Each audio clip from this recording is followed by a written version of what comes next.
my name is Raphael. I'm working for the city of Vienna and a network called CNFE, Cities for Nuclear Free Europe.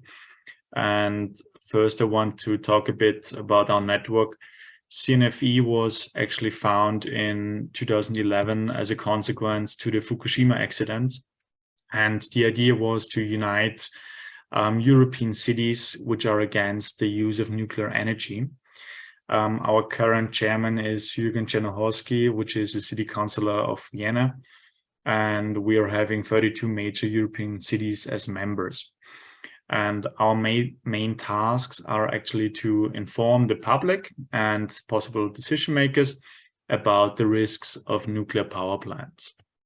And we are also doing some studies with several partners. Our recent studies were about the Russian grip on EU nuclear power, so about the dependency of the European nuclear market, basically. Another study was on nuclear waste management in the EU, and the third about the economics of small modular reactors. Here I've included just a map where you can see all our member cities. And now I want to talk about small modular reactors, short SMRs. The definition of SMRs is not quite clear until now. It was already mentioned that there are many different possible SMR designs, and it's not really clear which of those will be built in the future. But the nuclear industry is hoping at least that SMRs are the next generation of nuclear power plants. And at the moment, no SMR is in operation. And the only thing that we know is that per definition, an SMR should have less power, lower than 300 megawatts than a conventional MPPs, and it should be able to be produced in a modular way, which should be increase the productability. Okay. But there's the question, why does the nuclear industry want or need actually small modular reactors? And for me, I think the reason is that the number of completed projects of conventional nuclear power plants outside of China has decreased significantly in the last 20 or 30 years. If you think that in the US and the EU, combined, only 5 new nuclear power plants were started up since the year 2000, and in the meantime more than 20 were shut down. You can see this clearly on the figure on the right side. If you look on the new reactor startups in the year 1985, for instance, and compare the numbers with the years 1995, 2000, 2010, or today. But why is it that there are so less new nuclear power plants that are built? One reason is that a conventional nuclear power plant is very expensive. I have some examples, for instance, Flamanville in France, which costs about 14 billion US dollar, or Olkiluoto in Finland, which cost about 12 billion US dollar for just one reactor. And the second issue is that to construct a nuclear power plant, it takes a long time. And many of those projects are facing lots of delays. Flamanville, again, will take at least 17 years for the construction. And Olkiluoto also took 17 years. And if you're an investor and you know you have to invest lots of money, lots of capital, and your return will just start in 15 to 20 years, it's usually not a very good investment. Okay, now I want to give some sort of a fact check what the nuclear industry is propagating about SMRs and whether this is true.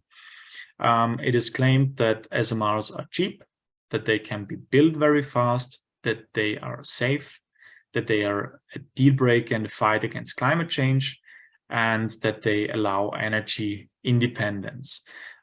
First, I have to say that all those questions are not easily to be answered because we do not know what SMR design will really be constructed in the future. But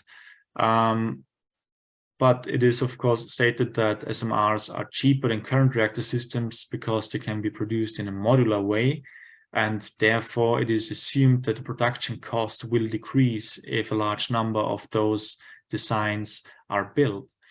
However, usually it is the case that if the cost of a reactor decreases, that the cost of a reactor decreases with the increase in the size of the reactor, which is the concept of economy of scale, and which is completely the difference with an SMR, where the power level will decrease. And second, each single reactor, each single SMR would need a full set of safety systems, which is very cost intensive. If you think about building 3 small modular reactors with 300 megawatt each of them needs a full concrete containment. If I'm only building 1 reactor with a large scale reactor with 900 megawatt, I only need 1 containment. Okay, furthermore, to really have a significant effect on the production costs, it would be necessary that a very large number of small modular reactors of exactly the same design would be built. And as was already mentioned, there are lots of designs, more than 70s flying around, NuScale, NuWatt, etc.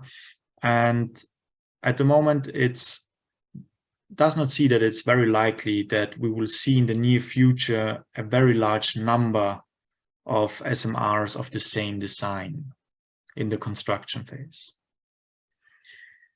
Another argument is that SMRs should be safer because their inventory is lower than for a conventional nuclear power plant, and therefore an SMR can also be located very close to a city and provide district heating, which improves the efficiency of the power plant. But per definition, a small modular reactor can have up to 300 megawatt, and certain designs like the Rolls-Royce even want to build SMRs with 470 megawatt, which is a very similar power level and core inventory as the current reactor design of Russia, the VVR-440, has, and therefore it's still possible that a severe accident can be caused.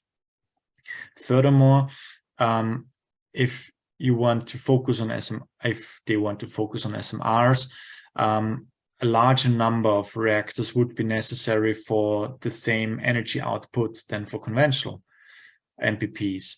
And with a large number, of course, the possibility or probability of human or technical errors increases as well, which can lead to severe accidents.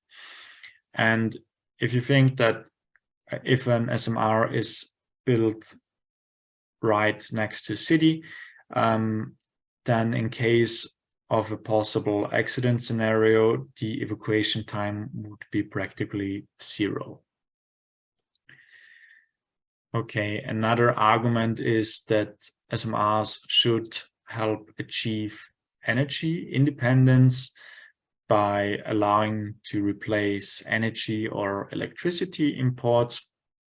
We at CNFE, we have conducted a study which was published this year about the dependency of the European nuclear sector on Russia. And it showed actually that Europe is highly dependent on Rosatom, basically. And therefore, with nuclear power, it's possible to substitute fossil fuels, for instance, but there is still, it's just a shift of dependency, because then you're dependent on enriched uranium or fuel rods from Russia. But it's not only Russia, it's also a dependency of individual countries on the US or France. And if you think that 60% of the world's uranium is at the moment mined in Kazakhstan, there's also a huge dependency here. And furthermore, to really have a huge impact on the energy independence of a country, a very large number of those small modular reactors would be required.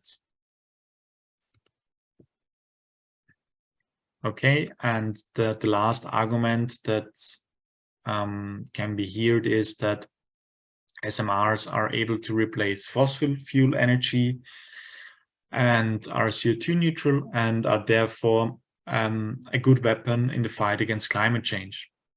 Here it has to be said that that the measures against climate change have to be effective without delay, as we're basically running out of time. And it's not realistic that we will see a finished small modular reactor project within the next 10 to 15 years, as none of them was built until now. And with first of a kind projects, it usually takes more time. And at the moment, there's only one SMR design which has already been licensed, which is the NuScale in the US. So all other countries still have to conduct those legal phases to even start thinking about constructing an SMR. And another issue is that to have really an impact and significant impact on climate change, a huge number of reactors, of small modular reactors would be required. If you think about that, the current 400 large-scale reactors only provide about 5% of the global energy production. Therefore, there would be thousands or 10,000s of SMRs would be necessary to really have an impact on climate change. And the last point is that the costs of small modular reactors or nuclear power altogether is very high in comparison with renewables. And renewable energies can be built rather fast if you think about solar or wind farms. And therefore, renewables are way more capable in the fight against climate change. Thank you very much. Just as a background, I'm a particle physicist and also in the parliament and creator of the nuclear energy support group to have an open debate on the topic. Just wanted to be on a few of the items. You put away the slides now, but so just to clarify from what I've understood is that in the cost comparison, I think this, I mean, first of all, it can only be properly done once something is actually built, right? Because we don't know the actual cost, but in the comparison of renewables, you would have to take the total life cycle cost because the life cycle is fully different. I mean, for wind, it's somewhere in the ballpark of 15, 20 years. In the nuclear, it's about 60 years. So you have to take the multiple iteration cost as well as the stabilization of the grid. So once you take that, including storage into account, it might not be cheaper or expensive. So it's the full model that has to be modeled, I think. The other option that I wanted to point out, can you go back on the slides if you kind of forgot my point? Which one? Sorry. Yeah, it was first of all, the total amount. I mean, I think the reasonable strategy is to have a combined mix in the sense that you don't really do the everything in nuclear or everything in renewable. So it's probably a good mix to have both. But on the no, that's too far back. Okay. It was, if you can go slide by slide, there was okay. I wanted to make on